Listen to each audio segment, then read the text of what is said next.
हर खबर पर होगी आपकी पकड़। डाउनलोड कीजिए एबीपी लाइव ऐप। देखिए, जवानों की शहादत पर सियासत क्यों हो रही है, ये बड़ी खबर मैं आपको आगे दिखाऊंगी, लेकिन उससे पहले इस समय की खबर जानिए। Army chief general MM Naravane ने चीन सीमा पर चल रहे तनाव की पूरी जानकारी रक्षा मंत्री राजनाथ सिंह को दी है। सेना प्रमुख अपने 2 दिन के लेह दौरे से लौटे और रक्षा मंत्री जो हैं वो रूस के दौरे पर थे, वो रूस के दौरे से लौटे हैं। हम सीधे रुक करते हैं। मेरे साथ मेरे सहयोगी नीरज राजपूत इस समय मौजूद हैं। नीरज, क्या ये मुलाकात हो चुकी है या अभी भी चल रही है? बिल्कुल रोमाना, जो मुलाकात हुई है थल सेना प्रमुख की, क्योंकि 3 दिन की यात्रा के बाद लौटे हैं, रात ही लौटे हैं। रक्षा मंत्री राजनाथ सिंह रशिया से लौटे हैं और कल ही थल सेना प्रमुख भी लौटे हैं लेह लद्दाख से। तो इस रक्षा मंत्री को पूरी जानकारी दी गई है कि किस तरह के हालात अभी बने हुए हैं, किस तरह से कहां पर फ्लैश पॉइंट है, डिसएंगेजमेंट की प्रोसेस कहां तक है। क्योंकि 22 जून को ही रक्षा मंत्री चले गए थे, रशिया चले गए थे और 22 जून को ही कोर कमांडर्स के बीच में बैठक हुई थी डिसएंगेजमेंट को लेकर। तो उसके बारे में जानकारी दी गई कि डिसएंगेजमेंट में अभी लंबा वक्त लग सकता है और साथ ही ये भी बताया कि कहां पर नई नई जगह पर फ्लैश पॉइंट, जैसे कि डेप्सांग प्लेन हमने देखा है, वहां पर चीन की तरफ से मोर्चा खोला गया है। इसके बारे में पूरी जानकारी वो रक्षा मंत्री को खुद थल सेना प्रमुख जनरल नरवणे ने दी है। बहुत बहुत धन्यवाद नीरज राजपूत इस तमाम जानकारी के लिए। तो मुलाकात की है सेना अध्यक्ष एमएम नरवणे ने रक्षा मंत्री राजनाथ सिंह से और उन्हें पूरी जानकारी दी है। देखिए, चीन की सीमा पर मुंहतोड़ जवाब भारत की सेना ने दिया और चीन को सीमा पर मुंहतोड़ जवाब देने वाली इसी भारतीय सेना को लेकर राजनीति इस समय देश में शुरू हो गई है। एलएसी पर शहीद हुए जवानों को लेकर सियासत में अब शिवसेना कूदी है। शिवसेना ने अपने मुखपत्र सामना में सिर्फ बिहार रेजिमेंट के जवानों की बात करने पर सवाल खड़ा कर दिया है। शिवसेना के प्रवक्ता हैं संजय राउत। संजय राउत ने कहा है कि बिहार में चुनाव है, इसीलिए बिहार रेजिमेंट का नाम लिया जा रहा है।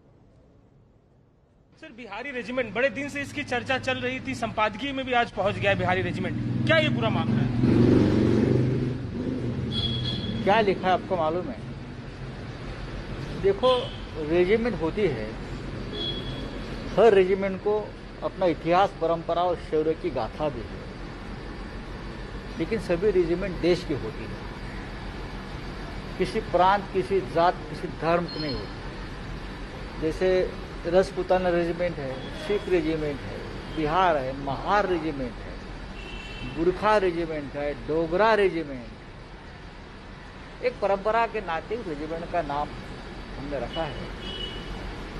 तो एक कोई युद्ध हुआ है तो उसमें सिर्फ एक रेजिमेंट का नाम लेना, एक राज्य का नाम लेना, ये राष्ट्रीय अखंडता और एकात्मता के लिए ठीक नहीं है। अच्छा, इसको चुनाव से भी जोड़ के देखा जा रहा है, आपने भी संपत्ति में ऐसा लोगों का कहना है कि बिहार में चुनाव हुआ इसलिए बिहार रेजिमेंट का नाम लिया। गलवान वैली में तो पूरा देश था, पूरे देश की फौज वहां है। जो शहीद होते हैं वो देश के जवान होते हैं, राष्ट्र की आत्मा होती है। आप ये मान रहे हैं सर कि जो बीजेपी है बिहार का चुनाव है उसको लेकर इस्तेमाल कर, क्योंकि आपने उसमें प्रधानमंत्री को भी कोट किया? इस प्रकार के विवाद को टालना चाहिए, खास करके जो प्रधानमंत्री जी है, राष्ट्रपति जी है, जो बड़े पद पर बैठे हैं, ऐसे सभी लोगों ने, हमारे जैसे भी सभी लोगों ने,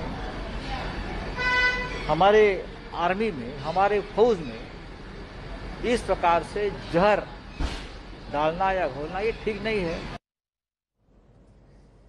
और इसी पर बात करने के लिए खास मेहमान जेडीयू की तरफ से पार्टी के प्रवक्ता राजीव रंजन जी हमारे साथ मौजूद हैं। कुछ ही देर में आरजेडी के नेता मृत्युंजय तिवारी भी हमारे साथ जुड़ेंगे और साथ ही आप देख सकते हैं मेरे साथ पटना से मेरे सहयोगी प्रकाश कुमार, मुंबई से मेरे साथ मेरे सहयोगी अजय दुबे, जिनकी अभी आप रिपोर्ट देख रहे थे, वो इस समय हमारे साथ मौजूद हैं। सबसे पहले मैं राजीव रंजन जी का रुख करती हूँ। राजीव जी, जो बात शिवसेना की तरफ से कही जा रही है, ये सेना के शौर्य का इस्तेमाल बिहार चुनाव में करने का मन बना रहे हैं क्या आप लोग? इसीलिए बार बार 16 बिहार रेजिमेंट का जिक्र किया जा रहा है, ये शिवसेना पूछ रही है। सर देखिए, सबसे पहली बात तो यह है कि कम से कम शिवसेना जो राष्ट्रवाद की अवधारणा है उनसे नसीहत लेने की जरूरत नहीं है। उनके राष्ट्रवाद का जो सरहद है वो महाराष्ट्र की सीमा के बाद जो लोग भी उनके यहाँ आते हैं वो भारतीय है, लेकिन उनके राष्ट्रवाद की परिभाषा के अनुरूप वो उनकी परिधि में नहीं है। तो मेरे हिसाब से संजय राउत जी को बिहार के लोगों के साथ उनकी पहले से भी परेशानी रही। उनकी पार्टी, उनकी विचारधारा और कहीं ना कहीं जिस तरह से बिहार और उत्तर प्रदेश के लोगों को समय समय पर निशाना बनाने का काम किया गया, उनके साथ मारपीट की गई, उन्हें ट्रेनों में बिठाने का काम किया गया, तो वो नफरत और हिकारत इस कोरोना संकट के दौर में भी दिखा कि प्रवासियों को किसी भी तरीके से वो जिंदा रहे या मरे, उनकी भलाई करने के लिए उन्होंने कोई फैसले नहीं लिए। उन्हें मानसिक रूप से तैयार किया कि जल्द से जल्द वो कहीं न कहीं बिहार और उत्तर प्रदेश लौट जाए। लेकिन ताजा बयान घोर आपत्तिजनक है।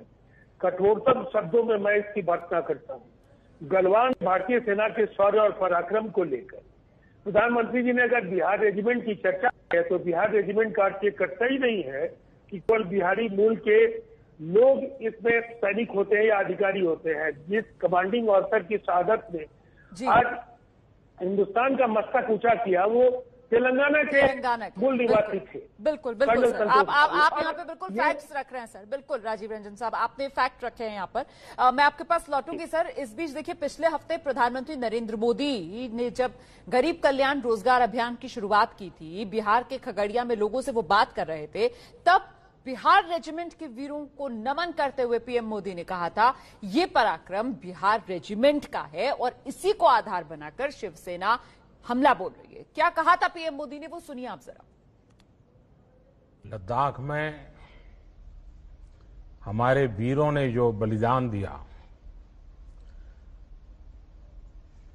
देश तो सेना पे गर्व करता ही है, लेकिन आज जब मैं बिहार के लोगों से बात कर रहा हूं तो मैं गौरव के साथ इस बात का जिक्र करना चाहूंगा कि ये पराक्रम बिहार रेजिमेंट का है।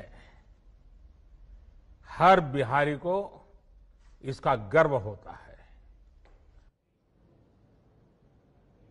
हम सीधे रुख करते हैं, राजीव रंजन जी हमारे साथ मौजूद है। राजीव रंजन जी, लेकिन फिर सवाल शिवसेना को उठाने का मौका क्या प्रधानमंत्री के इस बयान से नहीं मिलता है, जब वो कहते हैं कि ये पराक्रम 16 बिहार रेजिमेंट का है, हर बिहारी को इस पर गर्व है। सर, गर्व तो हर हिंदुस्तानी को इस शहादत पर, और जैसा कि अभी आप खुद ही बता रहे थे कि 16 बिहार रेजिमेंट मतलब सिर्फ बिहार के लोग उसमें नहीं है, देश भर के लोग जो हैं वो उसमें हैं। और आपने खुद यहाँ पर जिक्र किया शहादत का कर्नल संतोष की।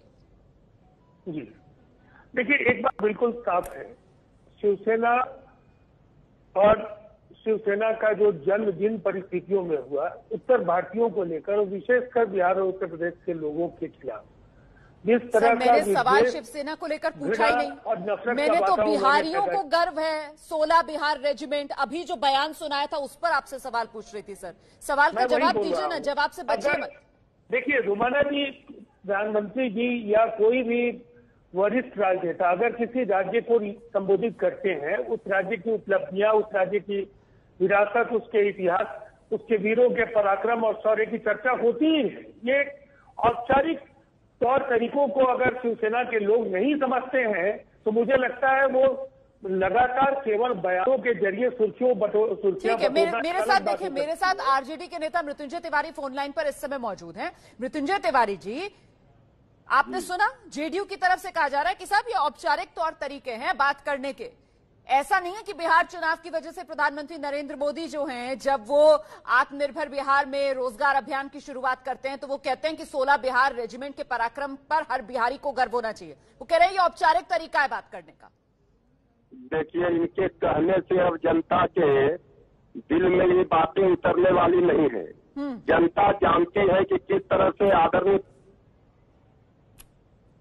आवाज कट गई है, मृत्युंजय तिवारी से संपर्क नहीं हो पा रहा है, मुझे लगता है हम उनकी आवाज नहीं सुन पा रहे हैं। मैं एक बार फिर से बात करने की मृत्युंजय तिवारी से कोशिश करूंगी, लेकिन जल्दी से जरा एक एक रिएक्शन लेते हैं। पहले प्रकाश कुमार के पास लेकर चलते हैं आपको। प्रकाश, कुल मिलाकर शहादत पर सियासत और बिहार चुनाव किस तरीके से जोड़कर देखा जा रहा है? रोमाना, हर सिक्के के दो पहलू होते हैं और विपक्ष जो होता है हमेशा एक तरीके से जाल बिछाता है एक पहलू निकाल करके। लेकिन अगर प्रधानमंत्री के भाषण को अगर सुने तो उन्होंने ये कभी नहीं कहा कि सिर्फ बिहारी रेजिमेंट का, सिर्फ बिहारियों को, बल्कि उन्होंने ये कहा कि देश को तो सेना का गर्व है ही, और बिहार में, क्योंकि बिहार के खगड़िया में ये लॉन्चिंग था गरीब कल्याण योजना का, तो उन्होंने खास तौर से फोकस किया और बिहार के ज्यादा लोग शहीद हुए 5, तो उस हिसाब से उनको ये लगा कि बिहार में जो बात हो रही है और रेजिमेंट की बात हो रही है, किसी सिर्फ बिहार के लोग ही रेजिमेंट में होते हैं ऐसी बात नहीं है, तो बाकी लोगों को इस तरह से उन्होंने पेश किया है। ये अलग बात है कि शिवसेना ने दूसरे तरीके से इसको समझाने की कोशिश की है और यही वजह है कि उन्होंने जो सामना में लेख लिखा है तो एक विवाद उत्पन्न करने की कोशिश की है, लेकिन फिलहाल ऐसा दिख नहीं रहा है। बिहार में चुनाव जरूर है। उस दिन उन्होंने मुख्यमंत्री नीतीश कुमार की भी पीठ थपथपाई थी और उन्होंने कहा था कि चाहे कोरोना के लिए देश जय जयकार करे या ना करे, लेकिन वो जरूर जय जयकार करेंगे, बाकी लोग करे ना करे।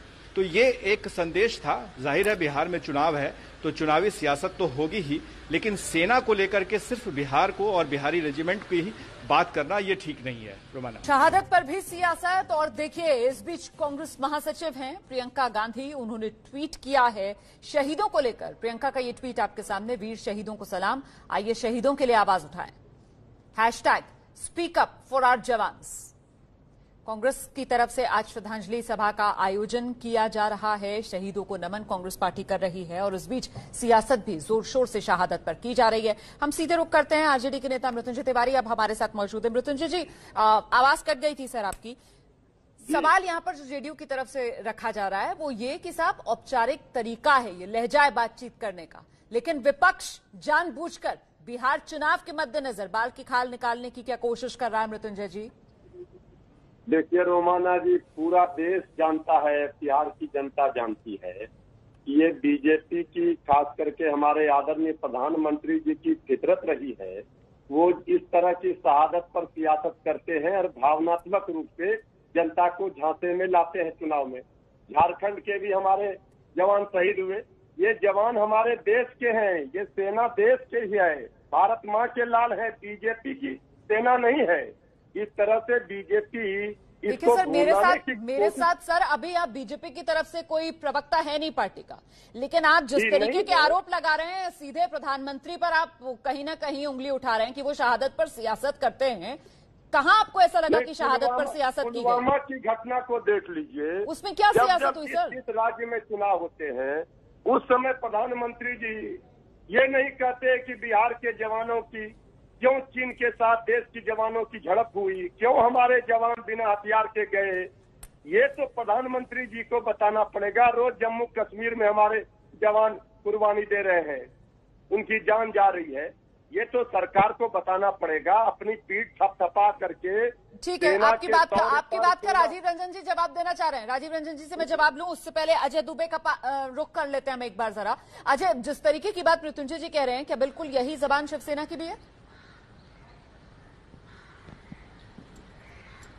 देखिए, एलएसी पर भारत चीन के बीच द्वंद्व है। सेना अपनी शौर्यता का परिचय दे रही है और सेना की शौर्यता पर जो अपने अपने हथियार रखे राजनीतिक दल अपनी राजनीति कर रहे हैं। बिहार में चुनाव है और मोर्चा खोल लिया है शिवसेना ने। देखिए महाराष्ट्र में और जिस तरीके से पूरा आज का संपादकीय है, पूरी कोशिश बीजेपी को घेरने की है। देखिए बिहार रेजिमेंट को लेकर जितनी भी बातें कही गई हैं अब तक, उसको निशाने पे लिया गया, प्रधानमंत्री की बात को निशाने पे लिया गया।